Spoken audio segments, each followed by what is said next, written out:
Assalamualaikum dan salam sejahtera kepada keluarga Malaysia. Saya wakil daripada kumpulan 3 subjek kesukarelawanan kod UPU 3142 kumpulan J. Kami akan membincangkan tentang kualiti penjagaan makanan. Selamat sejahtera kepada doktor dan rakan-rakan. Antara isu-isu kualiti penjagaan makanan adalah isu pertama iaitu penghuni PPS keracunan. Kualiti penyedia makanan dipersoal iaitu PPS merupakan pusat pemindahan sementara. Yang ini dikeluarkan oleh Utusan Malaysia pada 10 Januari 2022. Yang ini dikeluarkan iaitu 29 bungkus telah basi pada masa makanan itu sampai ke PPS. Penghuni PPS dan ada mengadu bahawa sayur, kubis dan ayam masak kicap telah basi kerana mengeluarkan bau yang tidak menyenangkan.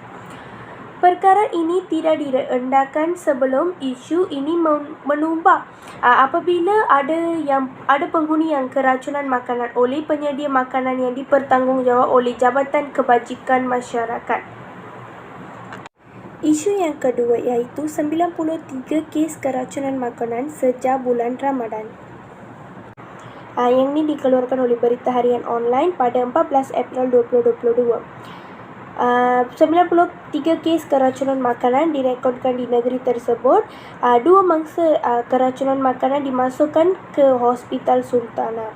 Mangsa tersebut mengalami ceri-berik, muntah yang dipercayai silap makan puding buyuh di gerai kuih berhampiran Padang Bola, Kampung Bukit Tumbuh.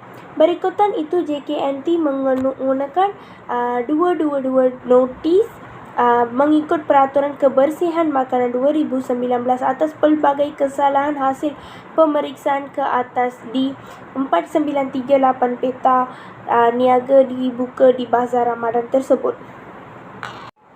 Isu yang ketiga iaitu isu penggunaan paku bagi mengukus makanan. Yang ini dikeluarkan oleh Penyataan Akhbar KKM website iaitu pada 4 Januari 2022. Hasil pemantauan KKM melalui Bahagian Keselamatan dan Kualiti Makanan BKKM dimaklumkan bahawa sebanyak 19 iaitu 3.5% daripada 546 sampel makanan yang dianalisis didapati telah tercemar oleh cacing pada tahun 2019 hingga 2021. Sehubungan itu, 697 daripada 45,361 premis makanan telah ditutup. Oleh itu, KKM membersihkan supaya peniaga makanan agar tidak menggunakan bahan seperti paku, dawai, kakat dan sebagainya pada pembungkusan makanan kering ianya menyebabkan kecederaan ataupun keracunan semasa makan. Isu yang terakhir iaitu isu yang keempat iaitu aduan tular ulat dalam mi tonge, gumpawan kembuji dalam kuih lumas. Yang ini dikeluarkan oleh Kenyataan Akhbar KKM pada 16 April 2022. Sehubungan dengan aduan tersebut, KKM melalui Bahagian Keselamatan dan Kualiti Makanan telah menjalankan siasatan terhadap gerai tersebut dan mengarahkan penutupan di bawah Seksyen 11 Akta Makanan 1983 kerana didapati tidak bersih. Selain itu, seorang pekerja di gerai tersebut didapati bahawa tidak mengambil suntikan anti-fiod. KKM ingin menasihatkan orang ramai agar membeli makanan di premis makanan yang bersih. KKM juga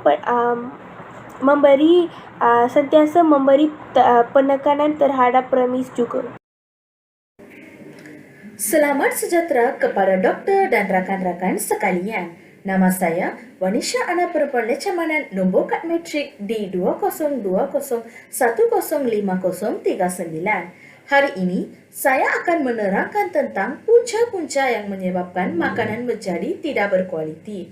Baik seperti apa yang kita tahu, makanan boleh tercemar semasa proses pengeluaran, pemprosesan atau ketika memasak makanan.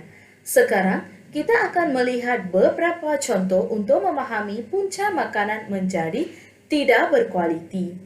Pertama sekali, makanan boleh menjadi tercemar apabila makanan tidak dimasak dengan teliti, terutamanya daging.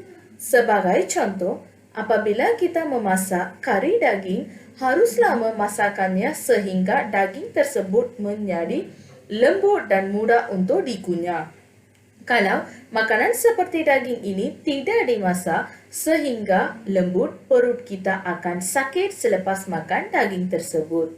Oleh itu, makanan haruslah dimasak sehingga teliti untuk mengelakkan masalah kesihatan dan menjaga kualiti makanan.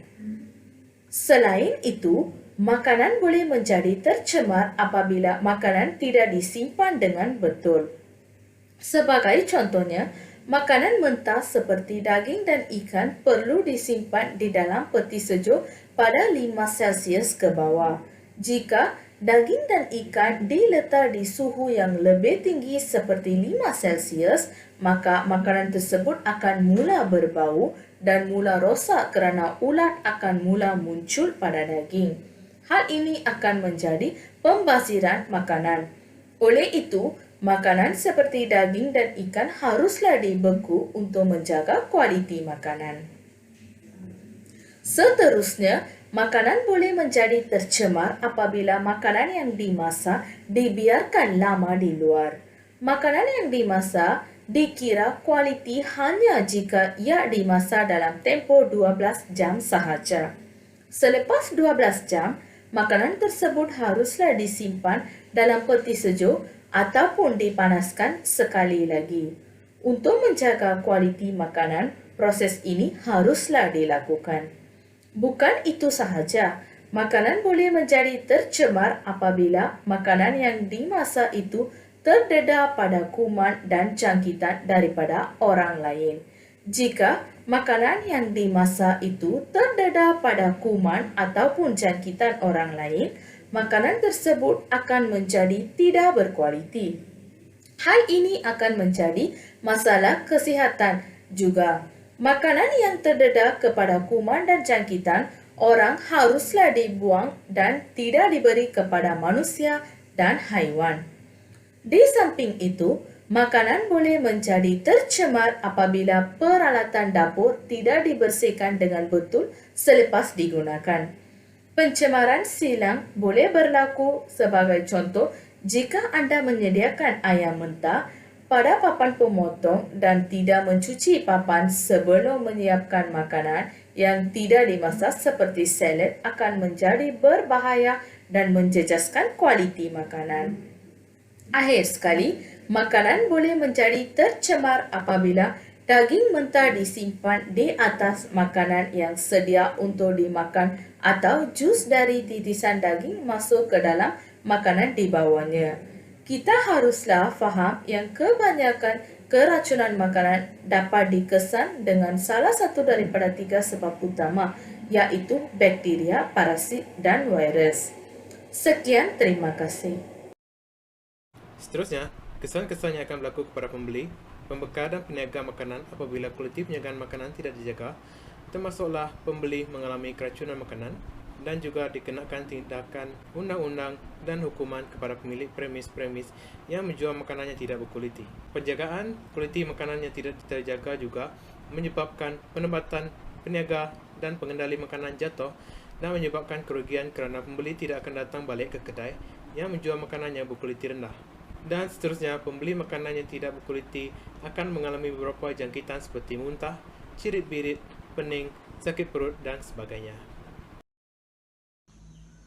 Cara-cara menjaga kualiti makanan yang pertama ialah menjaga kebersihan bahan mentah dengan sentiasa mencuci bahan mentah sebelum digunakan.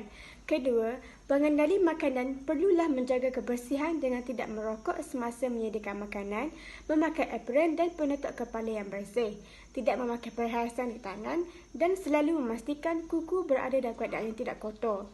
Ketiga, sentiasa memastikan kebersihan premis makanan berada pada tahap yang baik. Kemudian, memastikan premis makanan dibersihkan sekurang-kurangnya 2 kali sehari, iaitu sebelum dan selepas menutup premis. Akhir sekali, Pastikan peralatan yang digunakan untuk membuat makanan mestilah sentiasa bersih dan disarankan mencuci setiap peralatan yang akan digunakan terlebih dahulu untuk mengelak daripada kuman dan bakteria. Video ini diharapkan dapat memberi kesedaran kepada pembeli, peniaga dan pembekal makanan mengenai kualiti penjagaan makanan yang baik. Oleh itu, kami juga berharap video ini dapat memberi sedikit ilmu pengetahuan kepada orang ramai tentang kepentingan kebersihan makanan.